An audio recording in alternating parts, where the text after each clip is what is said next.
these partisan politicians, kind of toxic conflict entrepreneurs that you follow, they're not going to be there at your bedside when you're sick, right? And we have seen real and tangible loss of relationship, people letting Hmm. go of not just friends but family due to their devotion to these people on the partisan divide. And that to me is heartbreaking.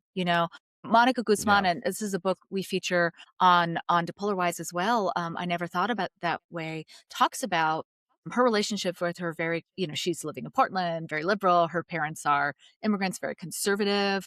And people actually told her, like, why do you still talk to your parents? And that to me is it's mind blowing, right? Like that we've gotten to Yeah. the When somebody point would where this even ask political that, yeah. identity, yeah, supersedes our families, right? And that's a real and tangible harm to people. That is a sacrifice that is just really not, it's not worth making, right?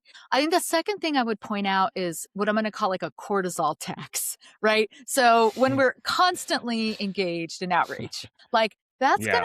that's affect your body, right? That's your insomnia and your anxiety and all this is stuff that it has tangible harms to your health for no trade-off, right? Like we're not actually accomplishing anything. So, Yeah. if you were spending all this cortisol to get yourself out of a burning building, good job, but we're spending all this cortisol to just be outraged. And I just don't think that we're going to see positive outcomes from a societal perspective from that. And I think we're going to see a lot of negative outcomes from a health perspective of this. And there have been some studies linking polarization and toxicity to psychological health. I think Yeah. physical health is not far behind. The last thing I'll just kind of point back to this like yo-yo of change and the efficacy illusion, right? Like has this really solved problems that you care about in this country? Has it really addressed if you are worried about the gap, the lack of opportunity now, the lack of the American dream, or the gap between wealth and the poor, and like how it's harder for your children to have a better life than you did?